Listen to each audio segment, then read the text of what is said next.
할렐루야. 다시 예배를 드리게 돼서 너무 제가 이곳에 와서 함께 예배를 다시 드리게 되어서 이 시간이 꿈만 같습니다. 집에서 영상으로 예배드리고 있는 여러분들 모두 뵙고 싶고요. 어디에 계시든지 하나님께서 처음부터 끝까지 붙잡고 계시고 또 우리 안에 하나님의 그 생명이 예배 가운데 흘러가기를 소망합니다. 함께 찬양하겠습니다.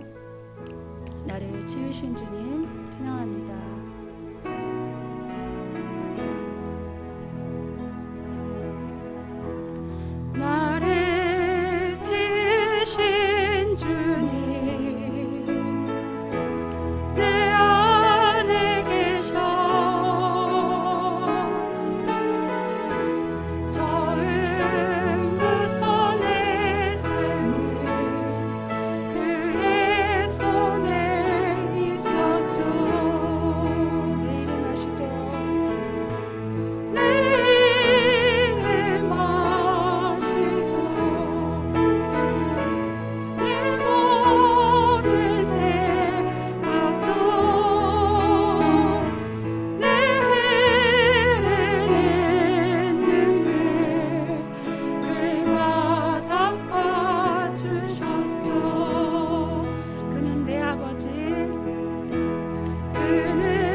다시 한번 주님 내 이름 하시죠. 나를 지으신 주님, 나를 지으신 주님 내 안에 계셔요. 내 안에 계셔. 처음부터 내 삶이 그의 손에 있었어. 그의 손에 있었죠. 내 이름 하시죠. 내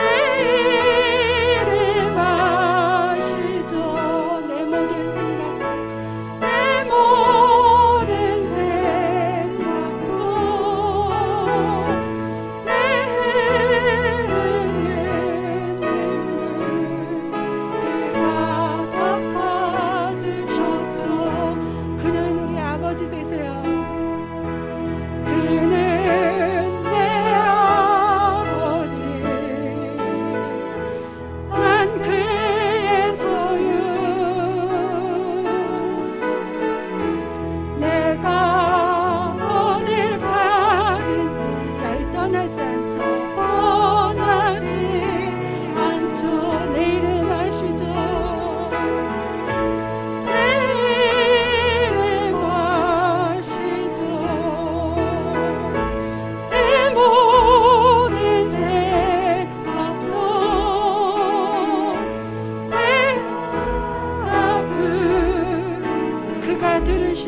아무것도 아닙니다.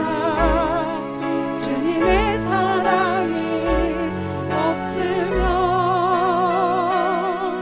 나는 아무것도 모릅니다. 주님의 지혜가 없으면 나는 아무것도 못합니다.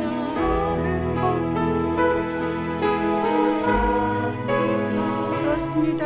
주님의 능력이 없으면 아멘. 나는 한순간도 못 삽니다. 주님의 생명이 없으면 이제 내가 사는 것 이제 내가 사는 것 아니요. 그리스도 내 안에 사시니 오직 그의 생명이 나의 생명 나의 모든 날들도 주의 것 나는 오직 한 분 바랍니다. 나의 아버지 나의 구원 나의 주 이제 내가 사는 것이 아니요 이제 내가 사는 것 아니요. 그리스도 내 안에 그리스도 내 안에 사시니 오직 그의 생명이 나의 생명 나의 모든 날들도 주의 것 아멘. 나는 오직 한 분 바랍니다.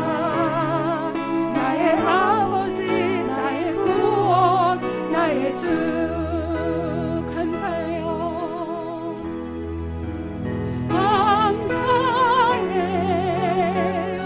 주님의 사랑 주님의 사랑 감사해요.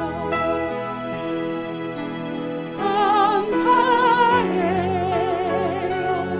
주님의 은혜 내 목소리 높여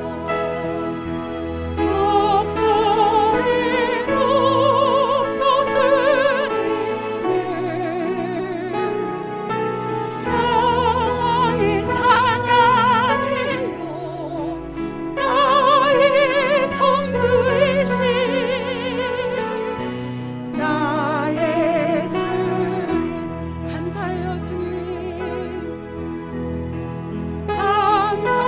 감사해요. 주님의 사랑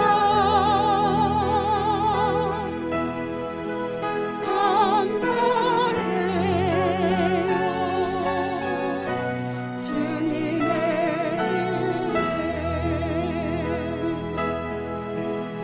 목소리 높여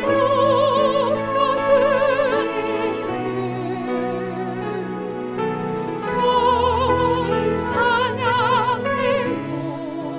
나의 전부이신 나의 주 목소리 높여 주님을 찬양합니다. 목소리 높여 주님을 영원히 찬양해요. 나의 전부이신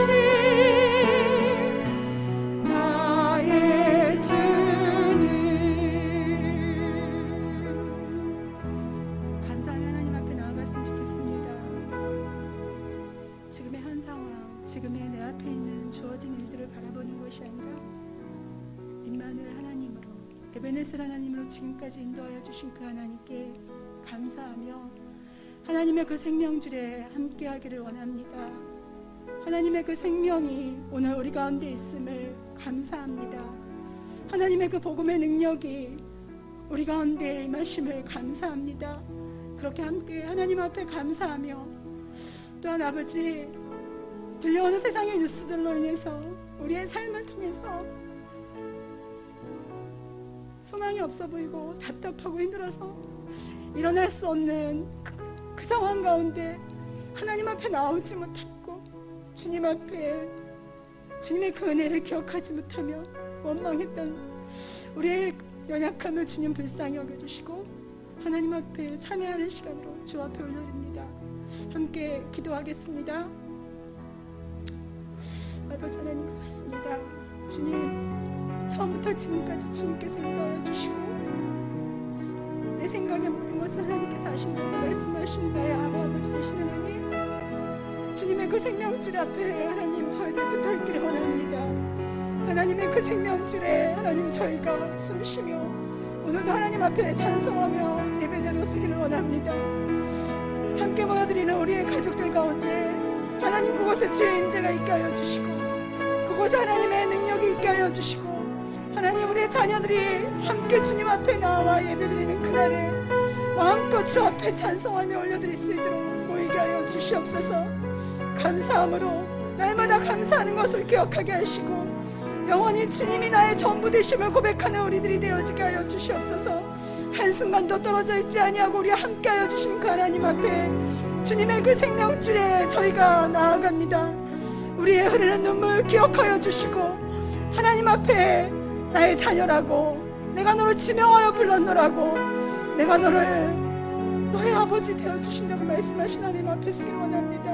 그리 살지 못했던 거 하나님 용서하여 주시고 그렇게 하나님 앞에 나오지 못했던 아버지 저를 용서하여 주시옵소서.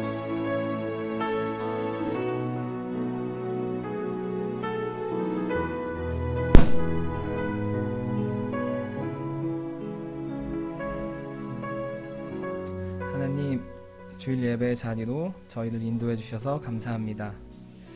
이 시간 함께 모여 예배할 수 없지만 각자의 자리에서 분주한 마음을 내려놓고 주님께 집중합니다. 이 시간 또 하나의 형식적인 예배 시간이 되지 않도록 우리의 마음을 주장해 주세요. 이 예배 가운데 하나님 말씀을 배우고 깨닫게 하시고 함께 위로하고 격려하며 다시 세상 한가운데서 한 주를 살아갈 힘을 얻을 수 있도록 인도해 주세요. 나눔과 섬김의 교회 공동체 베푸신 주의 은혜에 감사합니다. 이 교회를 이곳에 세우신 주님의 계획을 신뢰하고 기대하며 기도하게 해주세요. 우리의 부르심을 지속적으로 확인하며 주님이 기뻐하시는 하나님 나라 백성의 삶을 살아가겠습니다. 영육 간에 어려움이 있는 분들을 위로해 주시고 주님의 강한 손으로 치료해 주시기를 기도합니다. 하나님을 찾는 이들이 이곳에서 말씀을 통해 그리고 먼저 믿는 우리들의 모습을 통해 하나님의 성품을 발견하고 하나님의 사랑을 경험할 수 있기를 소망합니다. 청년들과 주일학교를 위해 기도합니다. 주님, 우리가 일상의 분주함에 매몰되지 않고 다음 세대를 품고 기도하는 일을 멈추지 않게 도와주세요. 하나님의 말씀과 주님의 성품을 배우게 하시고 공의와 정의를 이 땅 가운데 선포하는 다음 세대들이 이곳에서 세워지기를 기도합니다. 그래서 세상이 외치는 가치에 굴복하지 않고 믿음의 걸음을 걸으며 주님을 신뢰하는 방법을 배우게 도와주세요. 나라와 민족을 위해 기도합니다. 코로나 바이러스로 국내뿐만 아닌 전 세계적으로 큰 혼란과 어려움을 겪고 있습니다. 많은 사람들을 두렵게 합니다. 코로나19로 고통 중에 있는 사람들을 위로하여 주시고 속히 회복시켜 주십시오. 코로나19의 조속한 퇴치와 일상의 회복을 소망합니다. 그와 더불어 공동체와 각 가정의 회복을 위해 기도합니다. 주님의 강한 손으로 이끌어 주십시오. 주님, 이 상황 속에서 인간의 연약함을 다시 경험합니다. 주님이 일하시기를 간구합니다. 신속히 해결해 주십시오. 이럴 때일수록 믿는 자들이 더욱 기도에 힘쓰도록 우리 마음을 모아주세요. 그리고 어려운 시기에 연약한 자들을 기억하게 해주십시오. 개인의 안위를 넘어서 우리 주위에 있는 연약한 자들을 위해 지금 우리가 해야 할 일을 할 수 있는 지혜와 결단을 허락하시기를 간구합니다. 이번 일을 통해 서로에 대한 사랑과 배려가 깊어지고 주님을 예배함에 간절함이 더해질 것을 믿습니다. 주의 신실한 성품을 기억하며 오늘도 일하실 하나님을 기대할 수 있도록 우리 마음을 이끌어 주세요. 함께 모여 예배하고 흩어져 기도하며 더불어 함께 하나님 나라를 세워가겠습니다. 감사하며 예수님의 이름으로 기도합니다.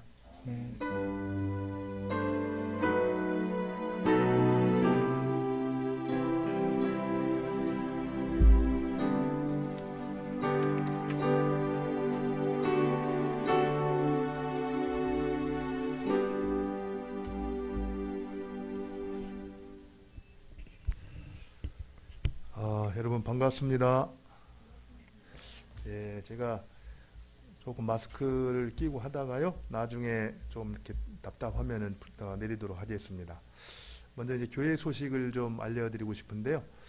사실 지금까지 우리가 계속 온라인으로 이렇게 예배를 드리면서 함께 이렇게 마주하고 교제하는 그런 시간들이 없었어요. 그러다 보니까 이렇게 잘 견뎌내시는 분들도 있지만 또 이렇게 예배 모임이라든지 교제가 없어가지고 또 힘들어하는 분들이 이렇게 계시다라는 소식을 듣습니다. 그래서 개인적으로 연락도 하고 기도도 하지만 그것 가지고는 좀 부족하겠다. 그래서 이제 우리가 줌이라는 것을 통해서 이제 이 온라인으로 이렇게 동시에 교제하고 소그룹으로 모일 수 있는 그런 모임을 좀 활성화 이렇게 하도록 했습니다. 그래서 가정교회부터 또 그리고 청년부 모임 또 이런저런 모임들이 그런 시간을 통해서도 오프라인만큼은 못하다 할지라도 주어진 환경 가운데에서 최선의 사랑과 선행을 격려하면서 믿음의 경주를 소홀하지 않도록 서로가 격려하면서 힘써 주셨으면 좋겠습니다. 이제 이 코로나 이 사태가 속히 좀 이렇게 종식될 수 있도록 이제 이렇게 우리가 힘써야 되는데, 사실 처음에 이렇게 한두 주 시작됐을 때는 굉장히 긴장도 하고 또 기도도 열심히 이렇게 드렸던 것 같아요. 그런데 이 시간이 이렇게 장기화되면서 이렇게 식상하는 그런 부분들이 있는데, 지금이야말로 우리가 깨어서 기도해야 될 때다, 이런 생각이 듭니다. 실제로 지금 이탈리아나 미국 이 사태를 쭉 보면서 이게 어떤 한 나라의 문제뿐만 아니라 이 지구 어떤 전체의 이렇게 문제이기 때문에 하나님의 긍휼하심, 은혜가 어느 때보다도 필요하다. 그런데 사실 우리가 성경을 보면은 이렇게 믿지 않는 사람들 때문에 이 땅에 저주가 임하는 게 아니잖아요. 믿는 자들이 깨어서 하나님의 말씀에 합당하게 살지 않았을 때 이렇게 하나님께서 이 땅에 심판을 하시는데, 그런 의미에서 우리의 책임이 크다고 생각을 합니다. 그런 의미에서 우리가 더 기도의 자리에 나가서 힘써 기도하시고 하나님과 바른 관계를 회복하는 그런 이제 시간, 특별히 가정마다 말씀 안에서 회복을 경험하는 그런 시간이 될 수 있기를 바랍니다. 우리 나같이 50장 찬송하면서 헌금 드리도록 하겠습니다.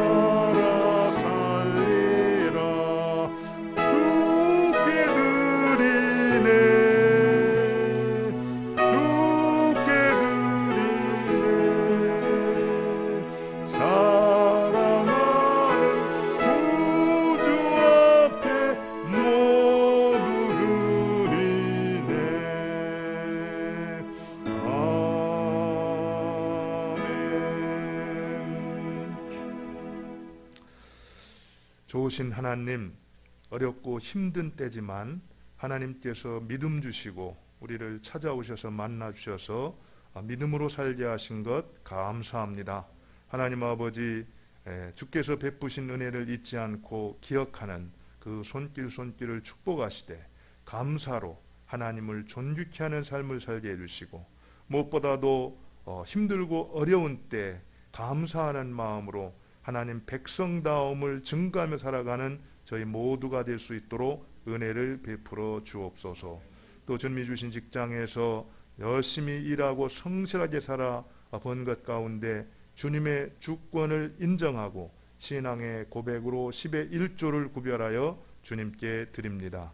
이 물질이 사용되지는 그곳에 하나님의 나라가 하늘에서 이룬 것 같이 땅에서도 이루어지게 해주시고 이 땅 위에서 예수를 주라 고백하는 자들이 많이 돌아올 수 있도록 은혜를 더하여 주옵소서.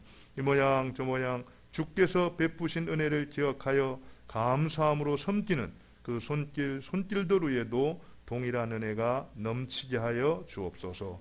특별히 코로나19에 참으로 어려움 당한 사람들을 위해 수고하고 애쓰는 우리 의료진들과 방역대책 직원들과 자원봉사자 모든 분들을 지켜주시고 은혜로 함께하여 주옵소서.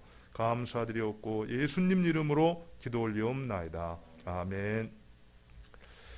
이제 하나님 말씀 보도록 하겠습니다. 하나님 말씀은 요한복음 15장입니다. 요한복음 15장 1절부터 8절까지 제가 봉독해 드리겠습니다. 나는 포도나무요 내 아버지는 농부라. 무릇 내게 붙어 있어 열매를 맺지 아니하는 가지는 아버지께서 그것을 제거해 버리시고 무릇 열매를 맺는 가지는 더 열매를 맺게 하려 하여 그것을 깨끗하게 하시느니라. 너희는 내가 일러준 말로 이미 깨끗하여졌으니 내 안에 거하라. 나도 너희 안에 거하리라.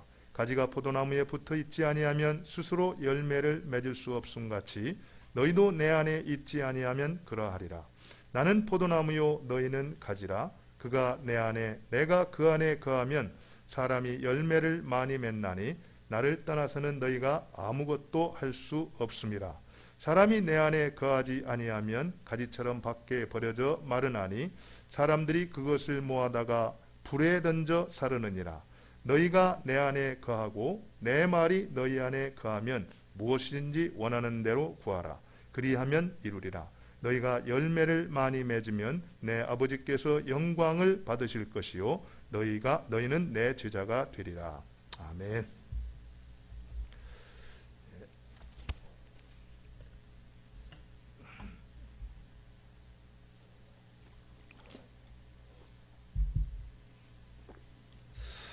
여러분 반갑습니다. 이제 벌써 4주째 온라인으로 이렇게 예배를 드리는데요.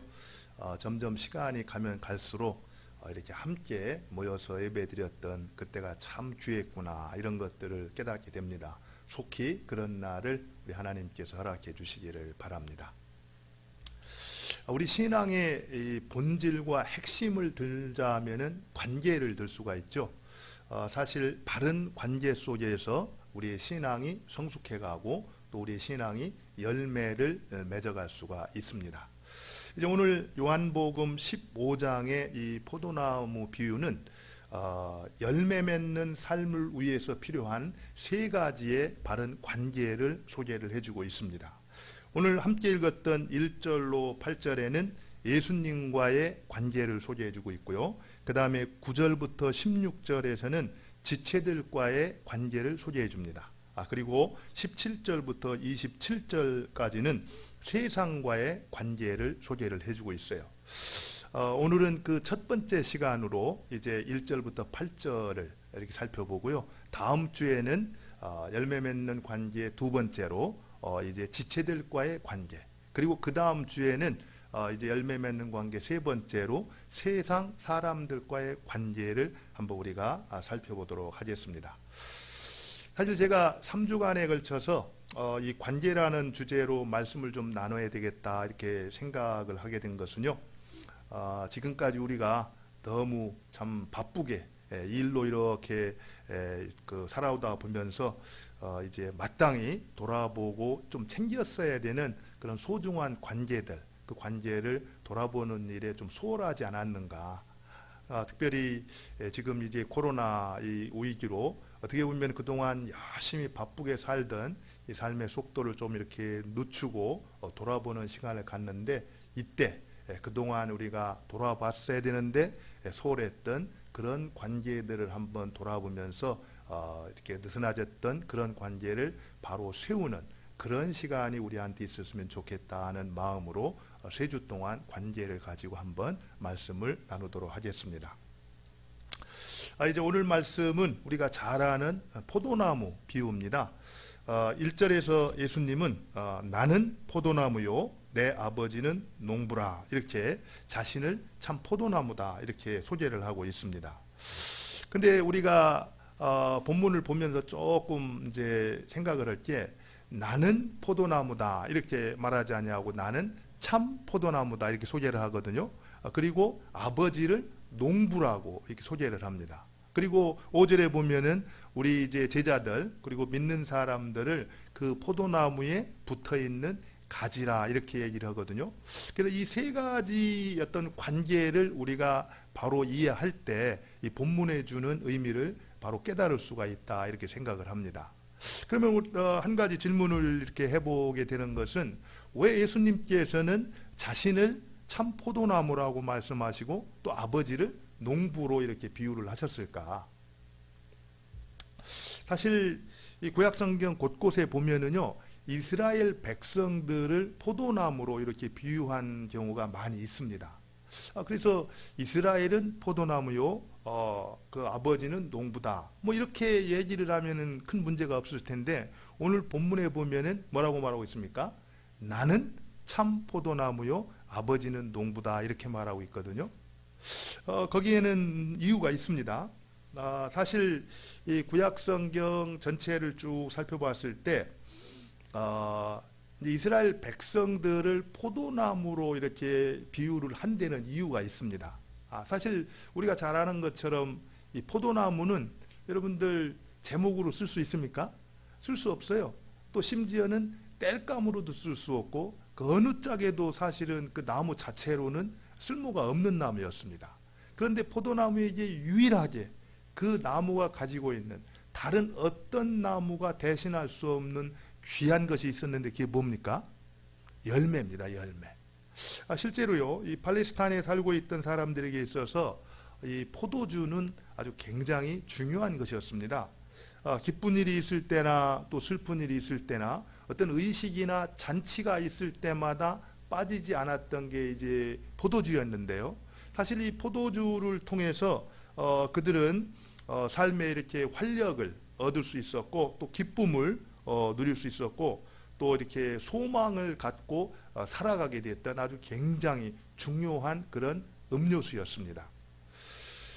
그런데 만약에 그런 음료수가 그런 포도주가 우리 삶 가운데에서 이렇게 사라진다면 어떨까? 어떻게 보면은 살아가는 의미 자체를 잃어버리는 것과도 같은 그런 차원의 어떤 이 열매였다라는 겁니다. 그런데 이 포도나무를 소개를 하면서 구약성경 이렇게 쭉 전체를 보면은 이 포도나무에 비유하고 이스라엘 백성들을 소개할 때 특별히 이스라엘 백성들의 타락과 부패를 기록할 때 항상 같이 기록을 했다라는 거예요. 이게 무슨 얘기냐면은 우리 하나님께서는 정말 이토록 귀한 이 포도나무로서의 역할을 기대를 하고 이스라엘 백성들을 우리에게 주셨는데 그 백성들은 원래 하나님께서 기대하셨던 그런 삶을 살아냈던 것이 아니라 부패하고 타락해서 하나님께서 기대했던 그런 열매를 결코 맺지를 못했다라는 겁니다. 그래서 이제 하나님께서는 참 포도나무로 예수님을 이 땅에 보내주셔서 그 일을 성취하게 하려고 한다. 이 뜻을 이제 본문을 통해서 가르쳐주고 있는 겁니다. 그런 의미에서 이 예수님께서 나는 참 포도나무다라고 말한 것이 예수님이 이 세상에서 또 우리에게 어떤 분이신가를 우리는 정확하게 알 수가 있다라는 거죠. 정말 이 세상에 소망을 줄 수 있고 정말 살맛하지 않고 건조하고 무미건조한 그런 세상 가운데에서 우리로 하여금 소망을 갖고 살맛나는 그런 인생을 살아가도록 의미를 주고 가치를 주기 위해서 예수님께서 이 땅에 오셨다라는 겁니다. 또 한 가지 우리가 또 이렇게 좀 질문을 해볼 것이 왜 하나님 아버지를 농부라고 하셨을까? 여러분들 농부, 농사를 아세요? 농사? 저는 시골에서 농사를 지어봤기 때문에 아는데 농부에게 있어서 최대 관심사가 뭐겠습니까? 수확이잖아요, 그죠? 열매입니다. 농부들은 항상 열심히 땀을 흘리고 씨를 뿌리고 가꾼 다음에 마지막에 기대하는 것은 그 좋은 수확이고 좋은 열매였어요. 하나님 아버지께서 바로 농부라 이렇게 예수님께서 표현한 데는 뜻이 있다라는 겁니다. 우리 하나님의 최대 관심사, 주대의 관심사는 뭐라는 거예요? 자기 백성들에 대한 열매, 그 삶의 열매를 하나님께서 지금 원하고 계시고 기대하고 계신다라는 것을 가르쳐주기 위해서 예수님은 아버지를 농부라 이렇게 표현을 한 겁니다. 실제로요, 오늘 말씀을 보면은 2절에도 이렇게 되어 있어요. 무릇 과실을 맺는 가지는 더 과실을 맺게 하려 하여. 하나님은 우리가 과실을 더 많이 맺게 하는데 관심이 있다라는 겁니다. 5절에도 보면은요, 이 사람은 과실을 많이 맺나니. 하나님 우리가 과실을 또 많이 맺기를 원하신다라는 거예요. 또 우리가 7절에도 보면은요, 너희가 과실을 많이 맺으면, 바로 하나님께서 우리에게 원하시는 것, 그 주된 관심사가 뭐냐면은 우리가 많은 열매를 맺으며 살아가는 것이다. 이것을 이제 아버지는 농부다. 이 표현을 통해서 우리한테 가르쳐주고 있는 겁니다. 근데 우리가 알아야 될 것은요, 그냥 하나님께서 열매 맺는다 이렇게 얘기를 할 때 우리가 예수 믿고 구원받는다 이렇게만 생각해서는 안 된다라는 겁니다. 물론 우리가 예수님을 믿고 하나님과 바른 관계를 맺는 것, 그 하나님이 기뻐하세요. 그러나 그것으로 멈추는 것을 원치 않는다라는 겁니다. 요한복음 10장 10절에서도 예수님이 뭐라고 말씀했습니까? 내가 온 것은 양으로 생명을 얻게 하고, 그냥 예수 믿고 생명 얻는 것으로 만족하시는 분이 아니라는 거예요. 뭐라고 했습니까? 더 풍성히 얻게 하려는 것이다. 우리 주님께서도 그러시고 하나님께서도 우리에게 원하시는 것은 이제 우리가 생명을 얻을 뿐만 아니라 우리의 삶을 통해서 많은 열매 맺기를 원하신다. 이렇게 가르쳐주고 있습니다. 사실 포도나무가 이렇게 많은 열매를 맺는 것 같이 우리도 이제 열매 맺는 그런 삶을 살아야 되는데, 그렇다면 우리가 한번 질문을 이렇게 해볼 수 있죠. 아버지께서는 열매 맺는 삶을 원하셔요, 그죠? 그리고 우리에게 열매를 원하시는데, 하나님 아버지께서 우리에게 원하시는 그 열매가 무엇일까? 이거를 한번 우리가 생각해 볼 필요가 있다라는 겁니다. 여러분 어떻게 생각하세요? 아버지께서 원하시는 그 열매가 뭐라고 생각합니까? 우리가 성경을 보면은 열매를 이야기할 때 대략 한 3가지 정도로 얘기를 합니다. 우리가 누군가에게 복음을 전해서 이제 예수를 믿게 됐을 때 어떤 전도의 열매, 이런 부분도 열매라고 얘기를 하고 있고요. 또 우리가 잘 아는 대로 갈라디아서 5장 22절 23절에 뭐가 있습니까? 성령의 9가지 열매가 있잖아요, 그죠? 우리의 어떤 인격 가운데 성숙해가는 어떤 이 인격의 성품의 모습, 이런 것들이 또 하나의 열매라고 볼 수 있습니다. 그리고 우리가 하나님의 백성으로서 행하게 되는 착한 행실, 이런 것들을 모두 성경은 이제 열매다 이렇게 얘기를 하죠. 그러나 오늘 본문에서 이 아버지께서 원하시는 그 열매가 무언가를 좀 정확히 좀 이렇게 이해를 하려면은요, 이 본문을 한번 주목할 필요가 있습니다. 여러분 오늘 말씀을 보면은 이 우리에게 원하시는 것이 어디에서 그 맺혀지는 열매를 원했냐면은 포도나무에서 맺혀지는 열매를 원했거든요. 다시 말하면은 아버지가 포도원지기로 그 포도나무에서 많은 열매 맺기를 원한다 이렇게 했을 때, 오늘 본문에서 참 포도나무는 누굽니까? 예수님이잖아요, 그죠? 우리는 그리고 그 예수님에 붙어 있는 가지란 말이죠, 그죠? 그러면은 우리가 포도나무에서 포도 열매가 맺히잖아요. 사과나무에서 사과 열매가 맺히듯이, 그렇다면은 나무가 누구냐면 지금 여기서 예수님이라는 거예요. 그러면 예수님이라는 나무에서 맺히는 열매라고 그러면은 무슨 열매 같으세요? 예수 열매입니다. 예수 열매. 다시 말하면은 바로 참 포도나무에 우리가 붙어 있을 때 그곳에서 이렇게 맺혀지는 열매는 예수 열매인데, 예수님의 삶과 인격을 닮은 형상, 그것이 바로 우리가 주님께서 원하시는 열매라는 걸 볼 수 있어요. 좀 더 정확히 말하면은요, 이제 8절에 그런 얘기가 나와요. 너희가 과실을 많이 맺으면 내 아버지께 영광을 받을 것이요, 너희가 뭐라고 했습니까? 내 제자가 되리라 그랬거든요.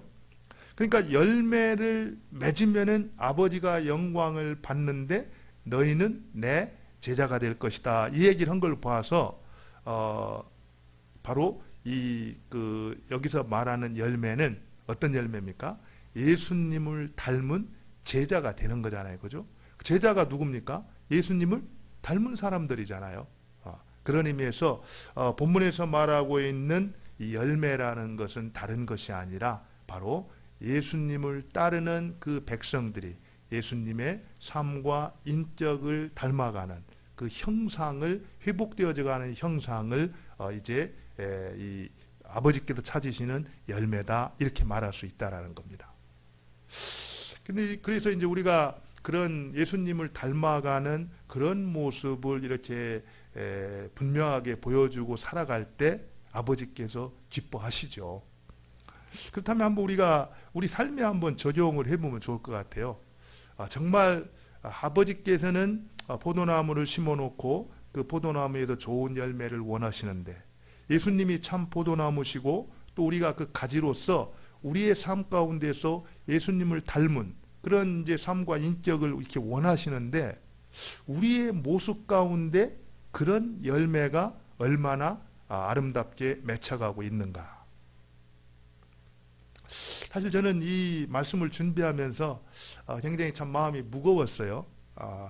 처음에 제가 예수님을 처음 믿고 나서 정말 예수님 말씀대로 살아야 되겠다, 이렇게 헌신하고 살았던 때가 있었죠. 그런데 그때로부터 지금 이제 10년, 20년, 30년 시간이 많이 지났는데, 정말 내 어떤 삶 속에서, 내 모습 가운데에서 정말 얼마나 예수님의 이 성품과 어떤 이 인격이 이렇게 아름답게 닮아가는 그런 모습으로 맺혀져 가고 있는가. 특별히 요즘에 이제 그 코로나19로 이제 아이들과 같이 이렇게 집에 있는데, 그런 생각을 한번 해봤어요. 우리가 10년, 20년 이렇게 예수님을 이렇게 믿어가면서 아이들이 보기에 10년 전의 아빠 모습과 20년 전, 30년 전, 그렇게 오랫동안 예수님을 믿고 말씀을 대하고 또 성경을 기도하고 공부하고 그러는데, 정말 아이들의 그 눈에 볼 때 내 모습은 정말 세월이 지날수록 더 아름답게 예수님의 형상을 닮아가는 그런 모습으로 비춰지고 있는가. 어떠세요, 여러분들? 정말 우리가 한번 정직하게 돌아볼 필요가 있다고 생각을 합니다. 우리는 열심히 하나님을 섬긴다라고 살아가고 있지만, 정작 내 삶 가운데, 내 성품과 인격 가운데 예수님의 어떤 이 형상을 얼마나 아름답게 회복해가고 있는가. 그런 것들이 이렇게 없다고 한다면, 또 부족하다고 한다면, 어떻게 보면 우리가 신앙생활을 하면서 신앙의 어떤 초점과 어떤 방향이 잘못되지는 않았는가, 한번 우리가 돌아보는 것들이 필요하다고 생각을 합니다. 실제로 지금 이제 코로나 사태로 신천지가 이렇게 참 많이 이슈를 이렇게 주목을 받고 또 비판도 받고 그랬는데, 요즘에는 어떻습니까?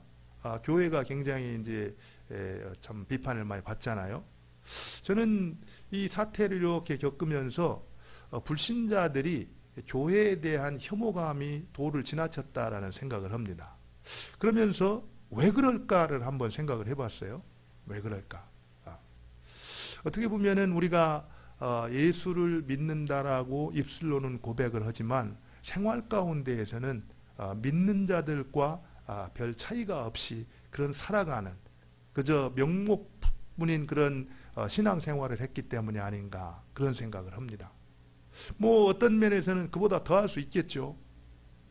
사회가 힘들고 어려울 때 같이 그 일에 동참하는 것이 아니라 그때는 전혀 동참하지도 않고 있다가 어떤 때 정말 누려야 될 타이밍에 와서는 무임승차해 가지고 가는 그런 모습이 이 불신자들의 눈에는 정말 불편하게 느꼈을지도 모른다는 거죠.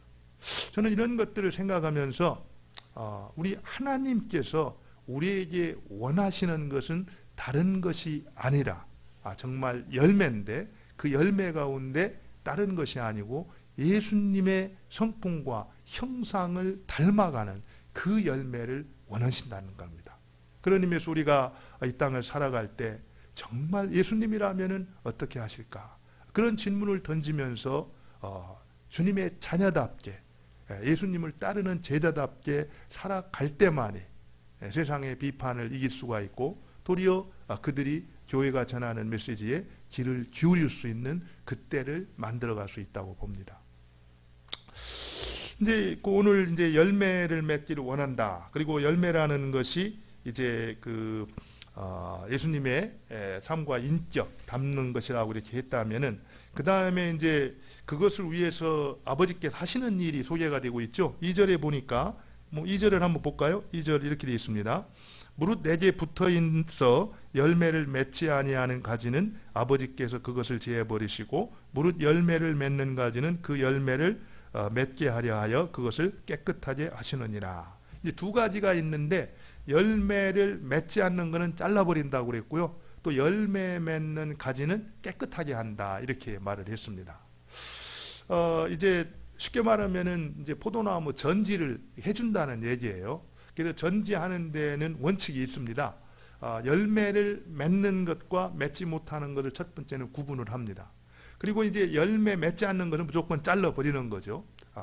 그리고 열매 맺는 것도 어떻게 합니까?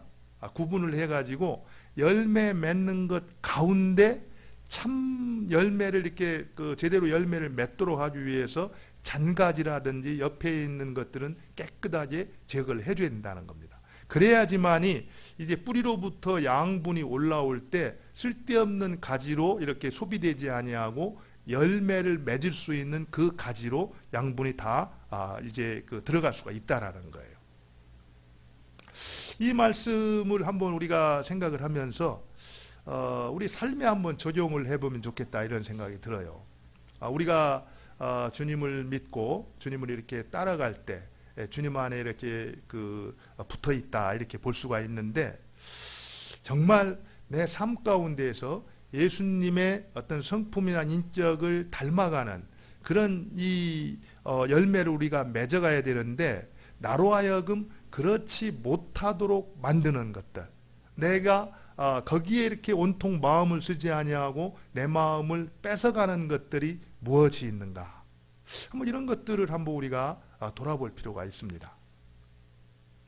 그래서 정말 삶의 어떤 우선순위가 분명한가? 또 신앙에 있어서 정말 주님께서 기뻐하시는 것과 주님이 기뻐하지 않는 것을 정확하게 구분하고 정말 주님이 기뻐하는 그 길을 내가 걸어가고 있는가? 이런 것들을 찬찬히 살펴본 다음에 정말 열매를 맺기 위해서 우리가 힘써야 될 것이 아닌 그런 것들에 대해서는 과감하게 어떻게 된다고요? 전지를 해야 된다는 겁니다. 가지를 쳐줘야 된다라는 거예요. 가지를 쳐주지 아니하고 끊어버리지 않고서는 좋은 열매를 맺는다라는 것이 어렵다라는 겁니다. 그래서 오늘 이제 아버지는 가지를 쳐줄 때 가지 열매 맺지 못하는 가지는 과감히 잘라버리고 또 열매 맺는 가지에 있어서는 깨끗하게 했다 이렇게 표현을 하고 있는 겁니다. 사실 우리가 이 깨끗하게 한다 이 부분에 대해서 여러 가지로 얘기할 수 있지만 하나님께서 특별히 예수님께서 제자들에게 요구하신 거를 보면은요 제자들에게 우리가 요즘 마가복음을 묵상하면서 이제 그 제자도를 공부하게 되는데 어떻게 말합니까? 누구든지 나를 따라오려거든 자기를 부인하고 제 십자가를 지고 나를 쫓을지니라 이렇게 요구하잖아요. 결국에 예수님을 따라가기 위해서는 전적인 헌신과 결단이 필요하다라는 겁니다. 그저 예수님도 따르고 세상도 따르고 양다리를 걸치고 주님은 따를 수가 없다라고 말씀하고 있다라는 거예요. 그래서 온전한 철저한 헌신을 요구를 합니다. 그리고 우리 주님께서는 철저히 헌신을 했을 때 전적으로 또 그들을 책임져 주신다고 약속을 했어요. 그래서 우리가 예수님을 믿고 따라가면서 예수님 아닌 어떤 다른 옵션을 갖고 있을 때 우리는 예수님이 요구하는 그런 열매 맺는 삶을 살아가기가 어렵다라는 거죠. 한번 우리가 돌아봤으면 좋겠어요. 우리 삶 가운데 정말 예수님이 아니고서 예수님이 아니어도 살 수 있는 어떤 이 대책을 내가 갖고 살아오고 있지는 않는가. 오늘 집사님 찬양 인도해 주지만 정말 예수님이 아니면은 나는 못합니다. 정말 예수님만이 할 수 있습니다. 그런 고백으로 주님께 딱 붙들려 있는가, 아니면은 적당한 타이밍을 봐서 예수님이 아니라도 얼마든지 다른 방책, 다른 옵션을 준비해 놓고 살아가고 있지는 않는가. 그렇다라고 한다면은 본문에서 말하는 열매 맺는 삶은 불가능하다라는 겁니다. 실제로요, 오늘 여기서 여러분들 3절에 보면은 어떻게 됐습니까? 3절에 이렇게 나와 있죠. 너희는 내가 일러준 말로 이미 깨끗하였으니 이렇게 나오거든요. 너희는 이미 내가 일러준 말로 깨끗하였다. 어떤 분들은 이 말씀을 해석할 때 나는 이미 예수님을 믿고 이제 주님의 자녀가 되었다. 죄사함을 받았다. 뭐 이렇게 해석을 하는 분들이 있어요. 뭐 그것도 뭐 그렇게 해석할 수 있습니다. 그러나 본문의 어떤 흐름을 봤을 때 그 말은 제자들은 이미 깨끗해졌다. 다시 말해서 정말 다른 옵션을 갖지 않고 전적으로 나에게 헌신되었다. 준비되었다. 이렇게 말하고 있다라는 겁니다. 다시 말하면은 이제 이들이 바로 얼마 뒤에 어떻게 됩니까? 이제 오순절 성령이 임하실 때 성령을 충만케 받잖아요. 그리고 나서 일개 촌부에 불과했던 그들이 세상을 어떻게 합니까? 뒤엎어놓는 놀라운 역사들을 이루어가는 걸 볼 수가 있습니다.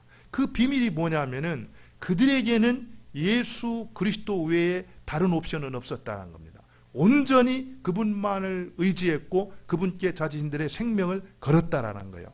깨끗해졌기 때문에 성령이 임했을 때 성령을 충만히 받을 수가 있었고 그 성령을 힘입어서 능력 있는 삶을 살아낼 수가 있었다라는 겁니다. 사실 지금 우리에게 필요한 것이 있다면 그런 거 아니겠습니까? 하나님께서 우리를 통해서 일하기를 원하시는데 정말 내 마음이 깨끗해졌는가? 내 마음이 준비되어 있는가? 성령께서 들어오신다면 충만히 가할 수 있도록 내 죄가 깨끗하게 정돈 정리되어지고 준비되어 있는가? 여전히 세상을 향해서 붙들고 있는 것, 즐기는 것들이 있다고 한다면 우리 안에 성령이 충만히 임한다라는 것은 불가능한 겁니다. 그러나 정말 주님께서 원하시는 그러한 사람이 되겠습니다. 또 주님만 기쁘시게 하는 그런 삶을 살겠습니다. 그래서 자기 자신을 온전히 내려놓고 정말 하나님 앞에 정직한 고백을 통해서 나를 깨끗하게 비워줬을 때 그곳에 성령이 충만히 임해서 성령의 인도를 받는 삶을 살아갈 수 있고, 그러는 가운데 내 삶 가운데에서도 성령의 9가지 열매와 같은 아름다운 성품의 인격의 열매들이 맺혀갈 수가 있다라는 거죠.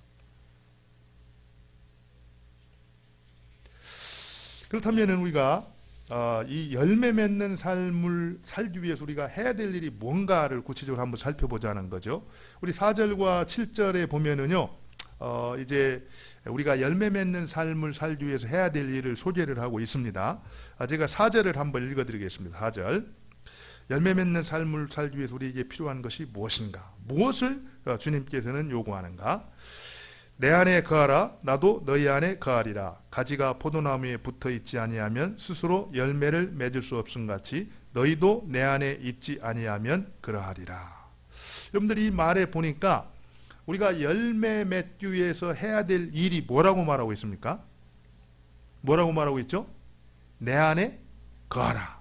사실 여러분들 오늘 이 말씀을 보면은 핵심이 열매 맺는 건데, 그리고 우리 그 하나님 아버지, 농부이신 하나님이 많은 열매 맺기를 우리에게 원하시는데, 하나님께서 우리한테 너희들 열매를 맺어라 이렇게 명령하지 않았다라는 거예요. 한번 찾아보세요. 15장 전체를 어디를 봐도 열매를 맺으라는 말은 없습니다. 단지 우리가 해야 될 한 가지가 있는데, 그게 뭐라고 말하고 있어요? 내 안에 거하라. 여기 보면은, 사실 여기 보면은 계속해서 내 안에 거하라는 말이 7번이나 반복되어 나오는 걸 볼 수가 있습니다. 우리가 열매 맺기 위해서 해야 할 오직 한 가지, 또 전부 뭡니까? 다른 것이 아니라 예수님 안에 거하는 거라는 거예요. 사실 저는 이 시간 우리 식구들이 이거를 좀 꼭 기억했으면 좋겠어요. 내가 정말 열매 맺는 삶, 예수님의 형상을 닮아가는 그 아름다운 인격을 회복해가는 그런 인생을 살기를 원할 때, 다른 어떤 것이 아니라 주님 안에 거하는 삶이라는 것. 그렇다면 우리가 한번 또 질문을 넣을 수 있습니까? 주님 안에 거한다는 것도 뭘까? 주님 안에 거한다는 것. 여러분들, 예수님 안에, 주님 안에 거한다는 게 뭘 의미하는 것 같아요? 우리는 이미 예수님 안에 있지 않나요? 그렇지 않나요? 우리는 이미 예수님 안에 있어요. 뭐 이거 우리가 교리적으로 얘기하면은, 우리가 예수님을 구주로 이렇게 받아들였을 때, 참 예수님의 영이신 성령께서 우리 안에 이렇게 들어오셔서 우리와 동행하시죠. 늘 그래서 우리는 그분 안에 거하는 삶을 살고 있는 겁니다. 그런데요, 우리가 이거를 잘, 이 주님 안에 거한다라는 것을 잘 이해하려면은 관계와 교제라는 것을 좀 정확히 이해할 필요가 있습니다. 우리가 예수님을 구주로 영접해서 깨졌던 하나님과의 관계가 바로 회복됐을 때, 우리는 하나님 안에, 그리스도 안에 거하는 존재가 된 겁니다. 그러나 관계가 그렇게 이루어졌다 할지라도 매일매일 오늘 본문에서 정말 좋은 열매를 맺기 위해서 내 안에 거하라고 말씀하시는 그 예수님 안에 거하는 삶이 이루어지는 것은 아니라는 겁니다. 우리가 경험해 봐서 알잖아요. 우리가 언젠가 정말 결단을 하고 예수님을 나의 구주로 이렇게 받아들였지만, 지금 내가 살아가는 모습을 보면은 내가 정말 예수님 안에 거하는 삶을 살아서 내 삶과 인격 가운데 예수님의 어떤 이 성품이 아름답게 회복되어져 가고 있는가? 그러지 않다라는 걸 통해서 우리는 매일매일 주님 안에 거하는 삶을 살고 있지 못하다라는 것을 또 증거하는 겁니다. 그렇다면은 예수님 안에 거한다라는 것이 어떤 의미가 있을까? 사실 우리가 예수님 안에 거한다라는 것을 요한계시록 3장 20절을 가지고 설명을 하면 좋을 것 같아요. 여러분들, 요한계시록 3장 20절에 뭐라고 말하고 있습니까? 내가 문 밖에 서서 두드리노니 누구든지 내 음성을 듣고 문을 열면 뭐라고 있습니까? 내가 그 안에 들어가 그로 더불어 먹고, 이렇게 돼 있거든요. 사실 항상 예수님께서는 내 안에 들어오셔서 나와 교제하기를 원하시죠. 그래서 내가 그 예수님의 초대를 이렇게 받아들이고 문을 열고 내 안에 들어오도록 오시면은 말씀하시지 않습니까? 그리고 우리는 그 말씀에 순종해서 주님이 기뻐하는 그런 이제 뜻대로 살아가는 삶을 살 수가 있죠.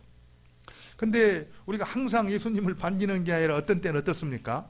정말 예수님이 들어오셔서 간섭하시기를 원하는데도 어떻게 해요? 문 밖에 두드릴 때 어떻게 합니까? 그냥 문을 안 열어드리고 문 밖에 놔둘 때가 많이 있잖아요.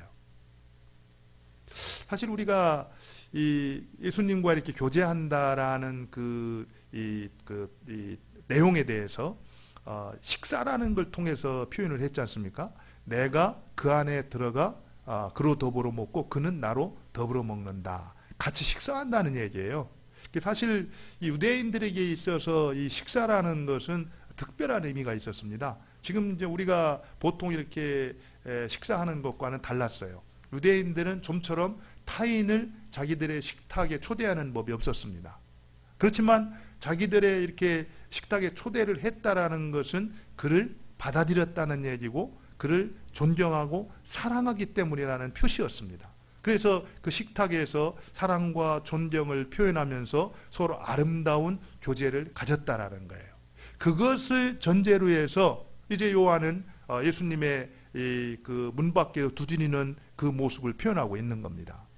다시 말해서 우리가 한 번 예수 그리스도를 믿고 하나님과 관계가 맺어졌다 할지라도 매일매일 삶 가운데서 우리 안에 들어오시기를 원하시는 예수님의 초대를 거절한다면 그분은 우리 안에 거할 수가 없다라는 겁니다. 그러나 예수님을 언제든지 오십시오. 그렇게 받아들이고 그분과 함께 더불어 식사하는 것처럼 함께 사랑을 나누고 존경을 나누고 그런 교제를 나누는 가운데 그분으로부터 우리는 영양분을 공급받고 지혜를 공급받고 사랑을 공급받고 은혜를 공급받아서 그분 닮은 인격으로 날마다 아름답게 변화되는 삶을 살아갈 수가 있다라는 겁니다. 여러분들 예수님 안에 거한다라는 것이 무슨 의미인지 이해가 되시나요? 예수님 안에 거한다라는 것. 정말 예수 그리스도 그분을 나의 주인님으로 모시고 그분과 지속적으로 교제하는 삶. 이것이 바로 예수님 안에 거한다라는 겁니다. 이 교제가 중단된다라는 것은 관계적으로는 주님 안에 거하고 있지만 실제적으로는 바로 그분 안에 거하는 것이 아니라는 겁니다. 그렇다라는 것은 결국 우리의 삶 가운데에서 열매를 기대할 수가 없다라는 거예요. 구체적으로 이제 예수님 안에 거한다라는 것이 바로 예수님과 지속적으로 갖는 인격적인 교제라고 한다면은 구체적으로 어떤 이 방법을 통해서 그분과 그런 교제를 우리가 이루어갈 수 있을 것인가? 우리 한번 7절을 볼까요? 7절. 7절을 보면은 이제 5절과 조금 내용이 다른데요. 7절을 한번 보겠습니다. 7절. 7절을 보면은 너희가 내 안에 거하고 뭐라고 했습니까? 내 말이 너희 안에 거하면 무엇이든지 원하는 대로 구하라. 그리하면 이루리라. 이렇게 말하고 있습니다. 여기 보면은 너희가 내 안에 거하고 내가 너희 안에 거하면 뭐 이렇게 말하지 아니하고 뭐라고 있습니까? 내 말이 너희 안에 거하면 말씀을 얘기하고 있거든요. 사실 우리가 하나님이 영이시기 때문에 예수님이 내 안에 계시다 또 내가 예수님 안에 있다 뭐 이렇게 말할 수 있잖아요. 그죠? 그렇지만 뭔가 굉장히 추상적이고 관념적입니다. 구체적으로 막 이렇게 뭔가 붙잡히는 게 없어요. 그렇기 때문에 주님은 정확하게 우리로 하여금 구체적으로 붙들 수 있고 넣을 수 있고 담을 수 있는 그것을 통해서 어떻게 우리가 예수님 안에 거할 수 있는가를 가르쳐주고 있다라는 겁니다. 그게 바로 뭡니까? 말씀과 기도라는 거예요. 그 말씀 보십시오. 너희가 내 안에 거하고 내 말이 너희 안에 거하면 무엇이든지 원하는 대로 뭐라고요? 구하라. 그리하면 이루리라. 이렇게 말씀하고 있다는 겁니다. 사실 우리가 구체적으로 예수님 안에 거하는 방식 가운데 하나가 뭐냐면은 말씀이라는 겁니다. 말씀을 묵상하는 거예요. 말씀을. 특별히 말씀을 어디에 담는 겁니까? 내 안에 담는 건데 바로 내 마음 가운데 심는 것을 우리가 예수님 안에 거하는 거다. 이렇게 볼 수가 있다라는 겁니다. 단순하게 우리가 이제 큐티를 해가지고 노트에 적어 놓는다든지 또는 어떤 성경 공부에서 지식을 조금 더한다든지 이런 거를 의미하는 게 아니라 이것이 하나님의 말씀이기 때문에 이 말씀을 기억하고 내가 그 말씀대로 순종하는 삶을 살아야 되겠다. 이렇게 그 말씀을 묵상하는 가운데 그 말씀을 내 마음판에 심는 것, 그것을 바로 뭐라고 말하냐면은 예수님 안에 거하는 방법이다. 이렇게 말하고 있다는 겁니다. 사실 여러분들 지금 코로나19로 이렇게 힘든 그런 시간들을 지나고 있는데 참 그렇지만 우리가 또 이렇게 할 수 있는 또 귀한 것도 있는 것 같아요. 그 가운데 무엇보다도 말씀을 깊이 묵상하면서 우리 마음판에 새기는 그런 일들을 부지런히 한다고 하면은 오히려 이때의 그런 시간들을 통해서 그 어느 때도 우리가 경험하지 못했던 하나님의 귀한 은혜들을 우리가 누릴 수가 있다라는 겁니다. 또 한 가지는 이제 말씀과 더불어서 이 말씀이 내 마음을 차지하고 있을 때 뭐라고 있습니까? 내 말이 너희 안에 거하면, 그 다음에 뭐라고 있죠? 무엇이든지 원하는 대로 구하라 그랬습니다. 사실 이 말씀이 내 마음을 차지하고 있을 때 내가 구하는 모든 것들을 하나님께서 어떻게 한다고요? 응답해 주신다라는 겁니다. 말씀의 인도를 받는 기도만큼 확실한 하나님의 어떤 이 응답받는 기도는 없다라는 거예요. 혹 가운데 그렇게 생각할 수 있죠. 무엇이든지 구하라고 했는데 그때 무엇이든지 속에 내 욕심, 내 뭐 이런 것도 구할 수 있느냐 이렇게 말할 수가 있어요. 구할 수 있습니다. 구할 수 있어요. 그런데 이 상황이 되면은 그렇게 구하지를 않는다라는 겁니다. 다시 말하면은 기도의 차원이 달라진다라는 거예요. 하나님의 말씀이 충만히 내 안에 거해서 그 말씀 안에서 교제가 이루어지고 그 말씀의 인도를 받는 삶이 되게 되면은 그때 나오는 모든 기도라는 것은 하나님이 인정하시고 기뻐하시고 하나님의 뜻을 이루는 것이지 자기의 욕심을 구하고 그러지 않는다라는 겁니다.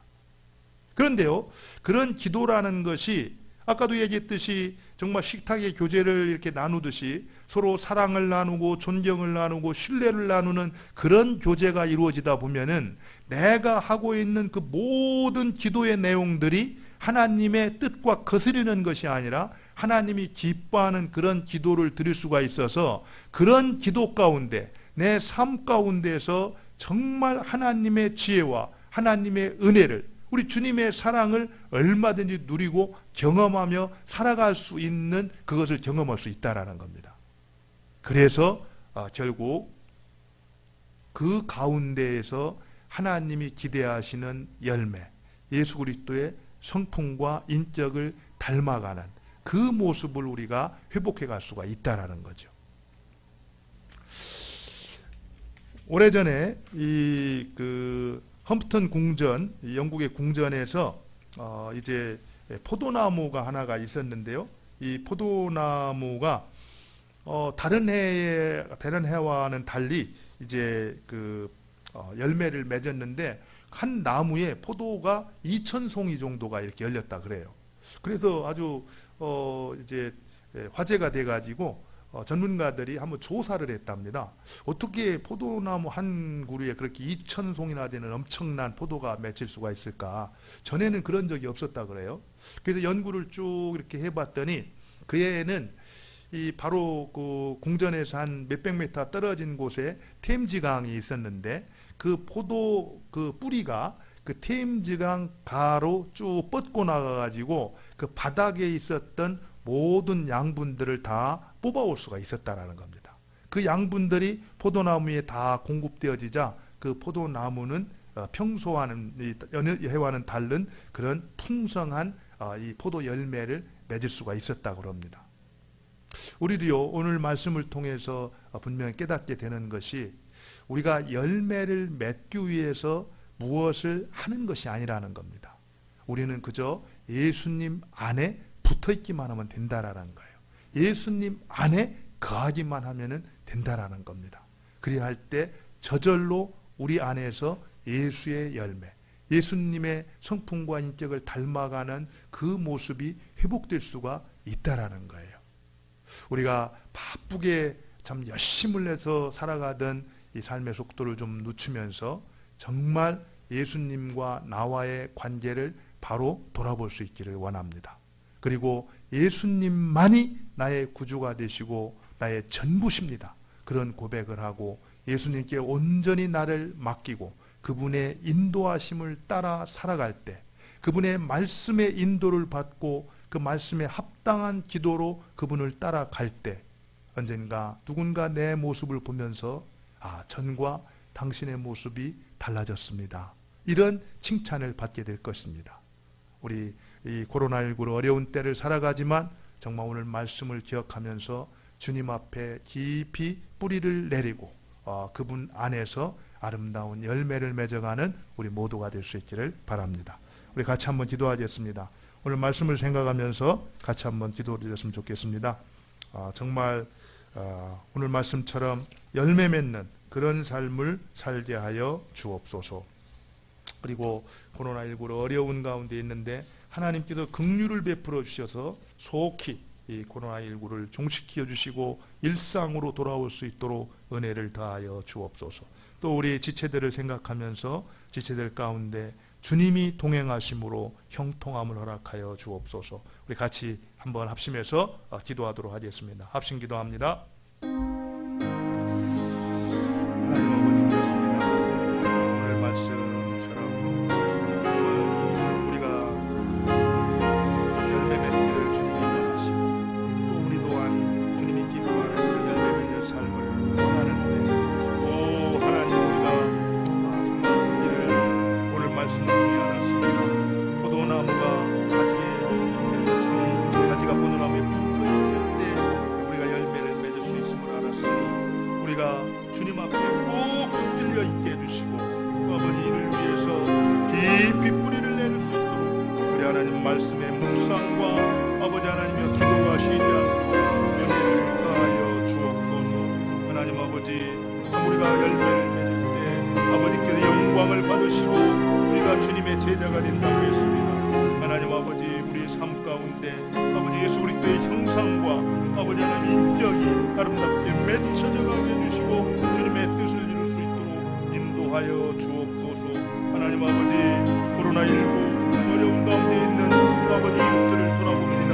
특별히 환자 한 분 한 분을 위로해 주시고 아버지 치료약이 속히 개발되게 해주시고 백신이 개발되게 해주시고 치료 가운데 역사하여 주셔서 온전한 치유와 회복을 허락하여 주옵소서. 아버지를 위해 수고하는 의료진과 마을대책 직원들과 자원봉사자들을 지켜주시고 보호하여 주시기를 원합니다. 하나님 아버지 도와주시옵소서. 아버지 전 세계적으로 아버지 코로나가 그칠 줄 모르고 확산되어 가고 있는데 하나님이 간섭하여 주시고 은혜를 베풀어 주셔서 아버지 하나님이여 이제 종식시켜 주시기를 원합니다. 하나님 이런 일을 앞두고 우리 인간들이 우리 자신의 죄를 돌아보게 해주시고 아버지 하나님 인간의 한계를 인정하고 참으로 하나님 앞에 나와 하나님과 관계를 바로 회복할 수 있도록 은혜를 다하여 주옵소서. 하나님 역사하여 주시고 인도하여 주시기를 원합니다. 우리 사랑하는 지체들 아버지 하나님께서 보호하여 주시기를 원합니다. 한 사람도 코로나의 질병에 감염되지 않도록 주님이 지켜주시고 건강하게 지켜주시기를 원합니다. 아버지 하나님이여 또한 아버지 하나님께서 각 가정에 필요가 있습니다. 하나님이 공급하여 주시되 선하게 인도하여 주시고 아버지 하나님이여 가정마다 말씀의 부흥이 일어나게 해주시고 하나님과의 관계가 아름답게 회복이 되어져서 아버지 이때를 아버지 하나님이여 참으로 주님께서 각 가정의 회복의 때로 사용하여 주시고 아버지 주님과의 관계가 바로 회복되어 주님을 존귀케 하는 일로 나아갈 수 있도록 인도하여 주옵소서. 아버지 하나님께서 도와주시고 아버지 이 민족 가운데도 은혜를 베풀어 주셔서 아버지 하나님이여 이때를 합력해서 한 마음으로 잘 감당하게 해주시고 속히 일상을 회복해서 아버지 하나님이여 우리가 일상 가운데 생활을 할 뿐만 아니라 우리가 함께 모여서 예배드리고 주님을 높이고 아버지 하나님이여 다시 하나님 앞에 온전한 모습으로 나아갈 수 있도록 이끌어 주옵소서.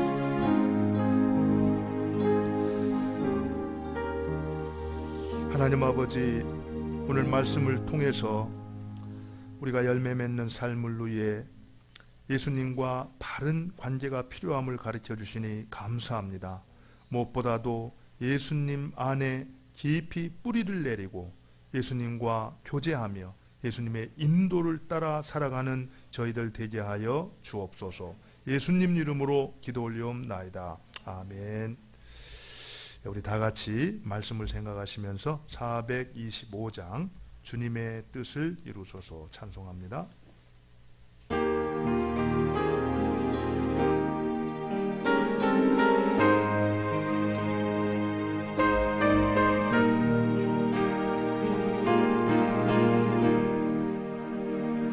주님의 뜻을 이루소서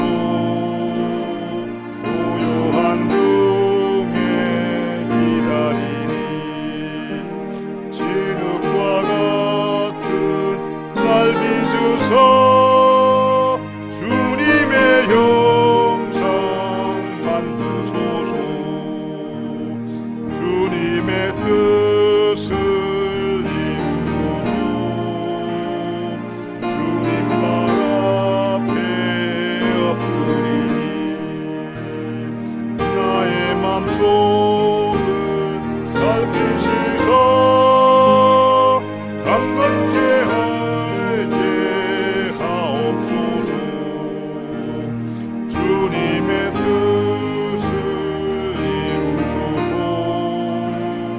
병들어 몸이 피곤할 때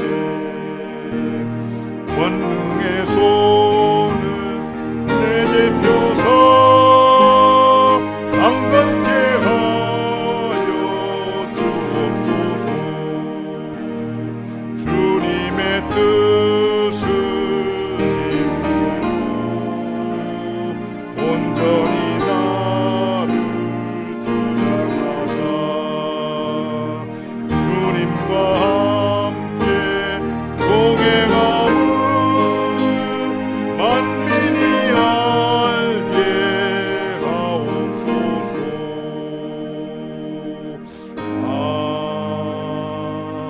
아멘. 예, 우리 공동 기도하고 축도하고 마치겠습니다. 같이 공동 기도하도록 하겠습니다. 주님, 이제 말씀을 듣고 예배의 현장으로 나아갑니다. 매일매일의 삶 속에서 하나님이 우리의 주인이신 것과 우리가 주님의 백성인 것을 기억하고 내가 선 그곳에서 삶으로 하나님을 예배하겠습니다. 주님, 우리의 삶을 통해 주의 이름이 거룩히 여김을 받으시고 하나님의 나라가 임하시며 주님의 뜻이 하늘에서 이루어진 것 같이 땅에서도 이루어지기를 원합니다. 우리에게 꼭 필요한 것들을 공급해 주시고 하나님께 먼저 용서를 받았으니 우리도 다른 사람들을 용서하며 살겠습니다. 주님, 열매 맺는 삶이 아버지 하나님의 관심사요 주님이 우리에게 원하시는 것임을 가르쳐 주셔서 감사합니다. 주님, 우리가 말씀과 기도로 주님 안에 깊이 뿌리를 내리고 주님과 동행하며 계속하여 열매 맺는 삶을 살아가겠습니다. 예수님 이름으로 기도합니다. 아멘. 이제는 우리 구주 예수 그리스도의 은혜와 하나님 아버지의 크신 사랑과 성령의 인도하시고 교통하심이 이제 주의 말씀을 듣고 아버지께서 그토록 원하시는 열매 맺는 삶을 위해서 예수님과 바른 관계를 맺고 항상 예수님 안에 거하기로 결단하고 돌아가는 주의 백성들 위에, 저들의 가정 위에, 일터 위에 이제로부터 영원토록 함께 하시기를 간절히 축원하옵나이다. 아멘.